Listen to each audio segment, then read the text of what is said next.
कुबेर भगवान आए हैं गोकुल को समृद्ध करने हैं।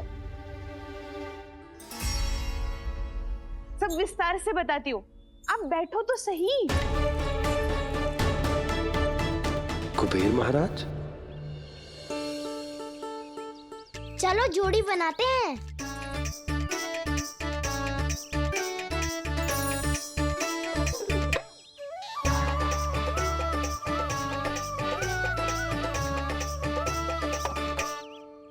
मुझे तो किसी ने ना चुनो, मैं क्या करूं?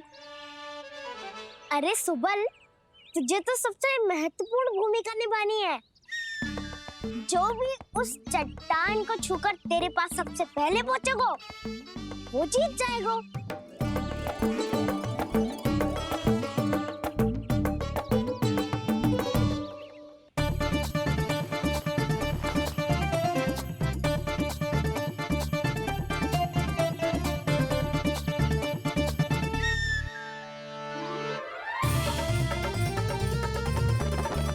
आरंभ करो।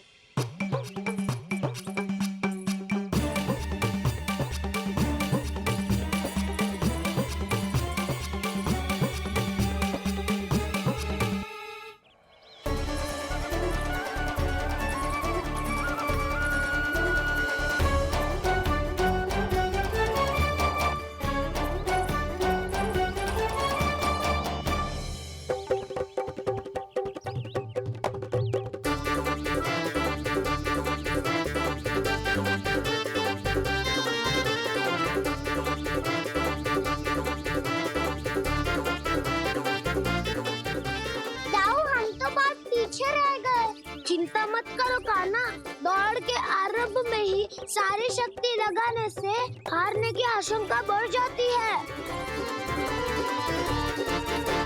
देखो, वो दोनों थक रहे हैं, यही समय है अपनी गति बढ़ाने का।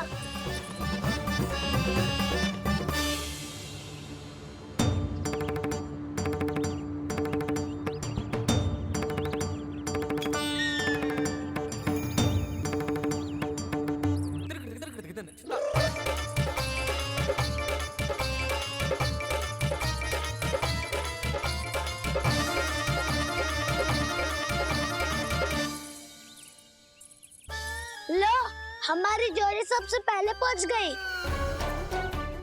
देखा मेरा बलदाव का बल।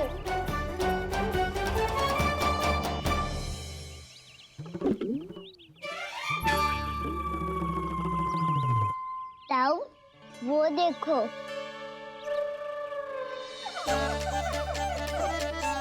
मैया,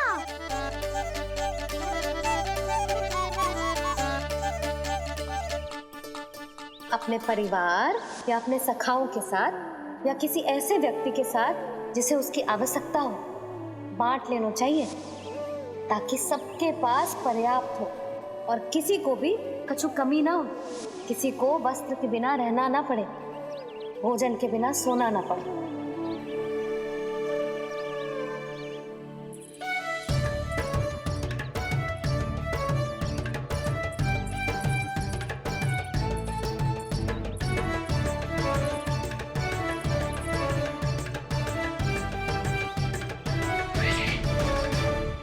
लग तो है इससे भूख लगी है।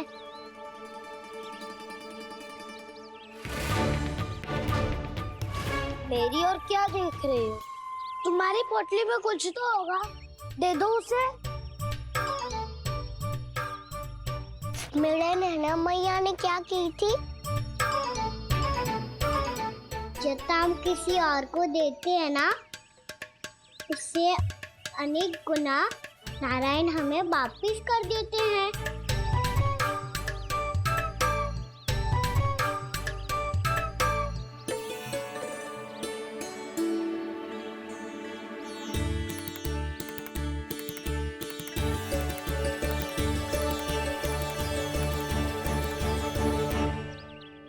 ओहो, अंतिम रोटी थी, पर वो तो मैं खा गो।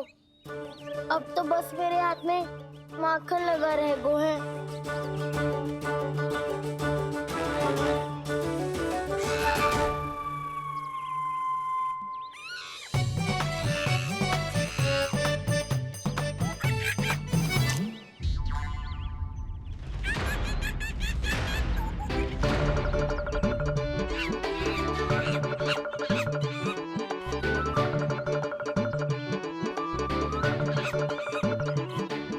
क्षमा करना सखा। तुम्हें देने के लिए मेरे पास कुछ नहीं है। अब आप ही बताओ, कोई 2 गुना मूल्य देगो तो हम शीघ्र ही धनवान बन जाएंगे कि ना? पर कोई 2 गुना मूल्य देगो ही क्यों? हो सकता है कि उनके पास अधिक धन हो, या उनकी तिजोरी में सामान आ रहा हो, या फिर उन्हें भलाई करने का रोग हो। हमें तो आम खाने से मतलब है ना नंदराज। गुटली किनके, हमें क्या लेना देना। मैंने तो निर्णय ले लिया है कि उसकी सिर्फ मान लोगी। बस नारायण को साक्षी मानकर जब प्रण ही तो लेना है कि सारा का सारा दूध, घी, माखन अब से केवल उन्हीं को देना है मैंने। बस इतनी मांग रखी है उसने? हाँ, आपको विश्वास ना हो रहा हो तो गोकुल में किसी से भी पूछ लियो। 2 गुना दाम दियो है परमानंद जी ने, इसीलिए तो सबके सब आनंद के सागर में गोते लगा रहे हैं।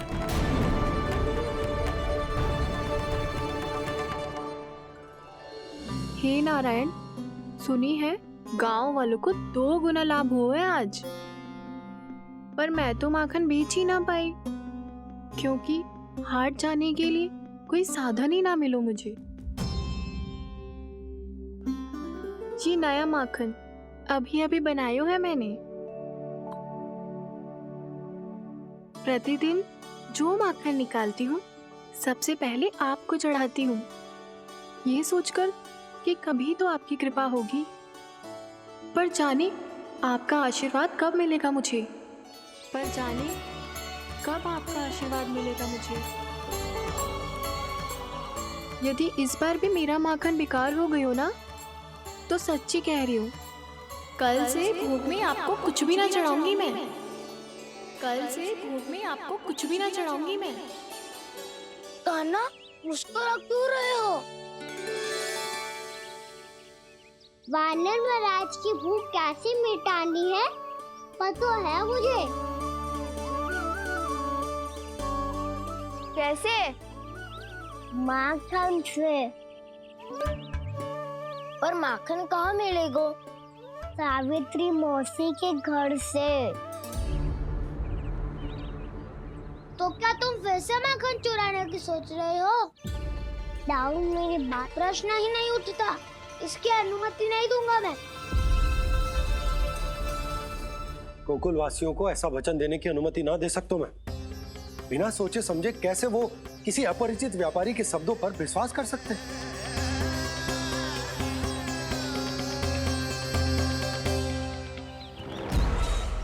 महाराज, गोकुल वासियों को अब धन के जाल जंजाल में फंसने से कोई नहीं रोक सकता। महाराज, मैं धन का ऐसा स्वाद चखा कर आया हूँ कि नंद चाहे जितना प्रयास करे, अब कोई भी गोकुल वासी उसके हित वचन सुनेगा भी नहीं। महाराज,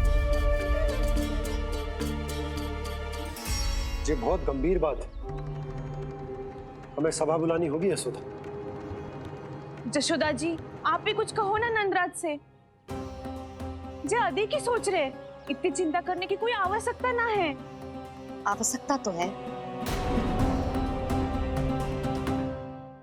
वैसे तो जब कोई लोभ के जाल में फंस जाता है तो उसका बाहर निकलना असंभव है,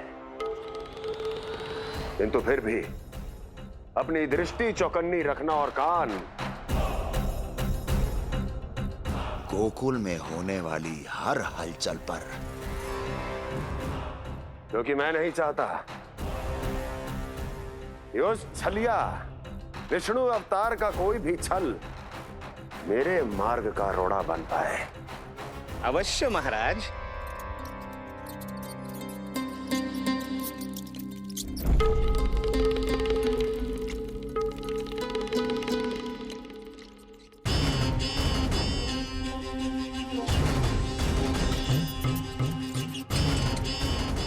लोभ। ध्यान रहे परमानंद, गोकुल वासियों पर लोभ का प्रभाव हर बीतते क्षण के साथ बढ़ता चला जाना चाहिए। महाराज, जैसे किसी कबूतर को बिल्ली दबोच लेती है, वैसे ही मेरा फैलाया हुआ लोभ गोकुल वासियों को अपने पंजों में दबोच लेगा, सब झटक लूंगा।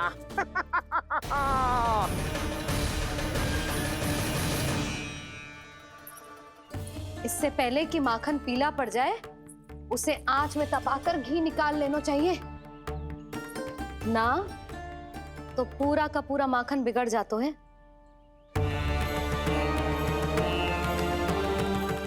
मैं अभी भोला से कहकर सारे ग्वाल ग्वालियरों की सभा बुलाता हूं। मुझे सबसे बहुत महत्वपूर्ण विषय पर बात करनी है।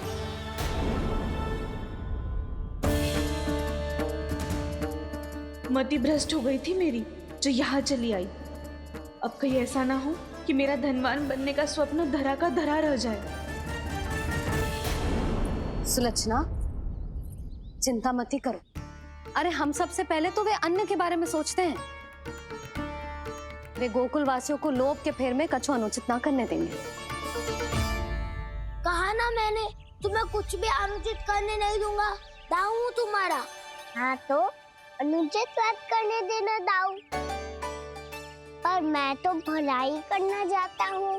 भलाई? किसी की अनुमति या सहमति के बिना उसके यहाँ चोरी चुप के माखन खा लेना भलाई नहीं, चोरी कहलाती है। सखाओ, तुम ही बताओ, किसी भूखे प्राणी के लिए भोजन की व्यवस्था करना क्या तो है? भलाई। पड़े पड़े माखन चढ़ने के स्थान पर किसी का पेट भरे, वो क्या तो है? भलाई। किसी की मन की इच्छा पूरी करना क्या हो तो है? भलाई। ठहरो ठहरो, चोरी करके किसकी मन की इच्छा पूरी करोगे तुम?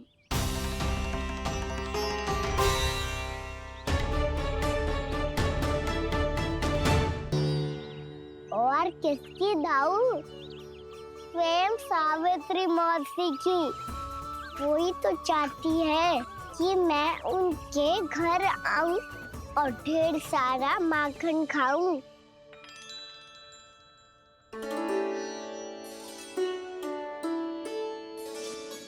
तो फिर अगला घर आपका।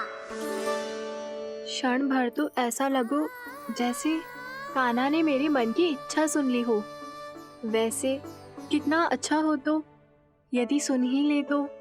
तुम्हारे कहने का अर्थ है कि सावित्री मौसी चाहती थी कि तुम उनके घर भी जाओ, जैसे जानकी के घर गए थे। ये बात तो उन्होंने मैया के सामने भी कही थी कि मैं उनके घर जाऊं। ये तो उनका सौभाग्य होएगा। किसी का सौभाग्य बिगाड़ते इतने बुरे ना है हम। ये बात तो सही कही है। मुझे भी कुछ अनुचित ना लगता है इसमें।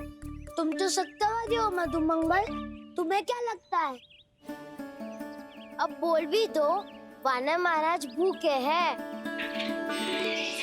वानर महाराज से अधिक भूखा तो मुझे तू लग रहे हो। यदि कान्हा सच्ची में जैसा वानर महाराज की भूख मिटाने के लिए और सावित्री मौसी की इच्छा पूरी करने के लिए कर रहा है, तो दादी के सीख के अनुसार मुझे इसमें कछु अनुचित ना लगता। पक्का हम सच में चोरी नहीं भलाई करने जा रहे हैं। सही कहा दाऊ। यदि भूखे असहाय वानर महाराज का पेट भरोगे तो इसका असली पुण्य तो सावित्री मौसी को ही मिलेगा। इसका अर्थ तो ये हुआ कि कान्हा सावित्री मौसी का घर माखन चुराने नहीं जाएगा, बल्कि उसे दुगना कर देगा। बात तो सही है, तो फिर मैं तुम्हें नहीं रोकूंगा।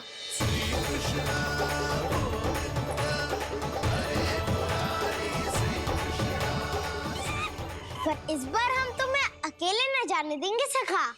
हाँ, हमें भी पुण्य अर्जित करना है और माखन भी।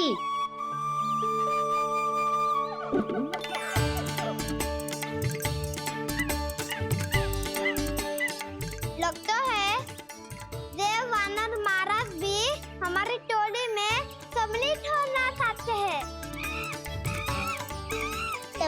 सबको ये कला सिखानी पड़ेगी। सही कहा सका। अच्छे काम का प्रचार प्रसार तो होना ही चाहिए ना। तो ठीक है, सिखा दूंगा। और हमारी टोली कहलाएगी शौर्य विद्या प्रसारण टोली। और कान्हा, तू बन जाइयो इसका अध्यक्ष और दाऊ बनेंगे उपाध्यक्ष। मुझे स्वीकार है। शौर्य विद्या प्रसारण टोली की जय! शौर्य विद्या प्रसारण टोली की जय! और सुनो, क्या करना है और कैसे।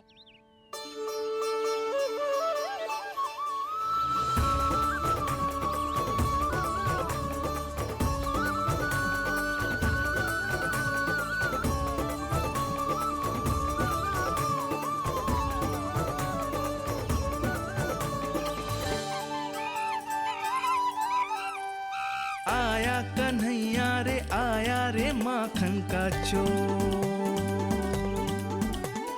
रोके रुके ना ये सरपट लगाता है दौड़। तुम सब वहाँ छुप जाओ, मैं भीतर देखता हूँ। न ध्वनि कोई हो न पता कुछ लगे, आए चुपके से ग्वालों की टोली। चाहे कितना बचाओ छिपाओ कहीं, सारा मक्खन ये कर जाए खाली। मुख से तो लगता है सरल ये बड़ा भीतर से चंचल ये छल से भरा है ये नटखट बड़ा चिच्चोर।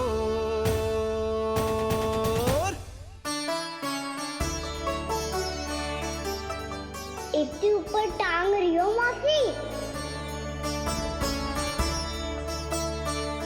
कान्हा सच में आ गयो तो मैं तो धन्य हो जाऊंगी।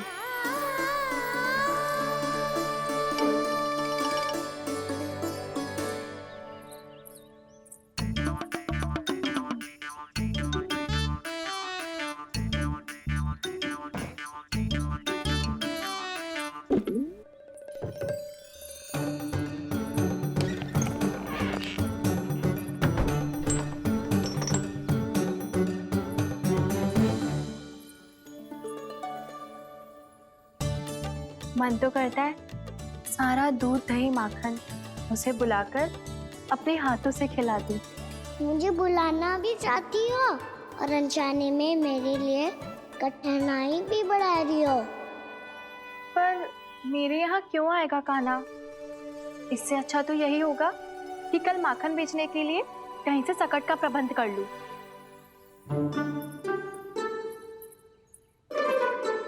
छुप जाओ, छुप जाओ।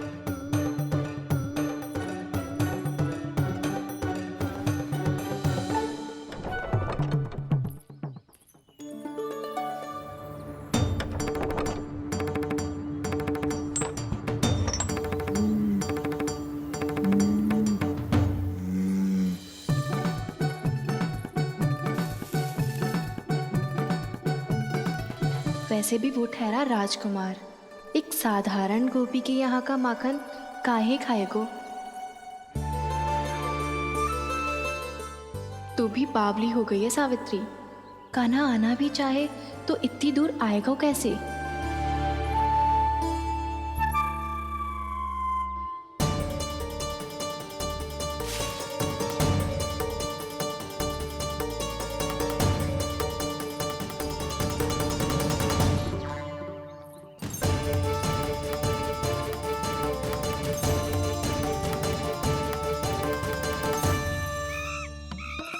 ओ मैया,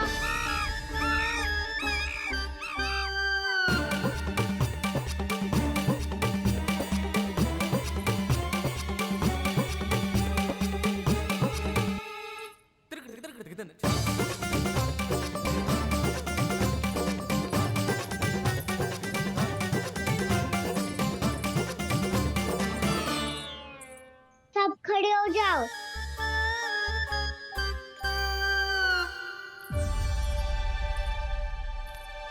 सच्ची मैं भी कितनी बावली हो गई हूँ ना। जब नंदवन की ओर जा ही रही हूँ तो कान्हा के लिए थोड़ा सा माखन ले जाती हूँ।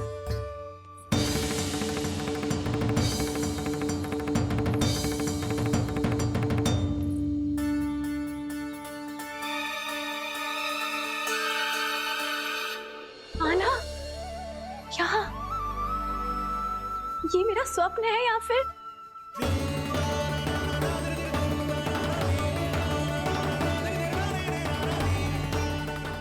ये सारे बालक यहाँ क्या कर रहे हैं कान्हा के साथ? क्या जानकी सत्य कह रही थी? कान्हा यहाँ पर माखन चुराने आया है। मुझे स्वयं जाके इसे माखन खिलाना चाहिए। चलो सावित्री मौसी के वापस लौटने से पहले मैं कार्य समाप्त करके वापस भी जाना है। कोई पकड़ी मत जाना।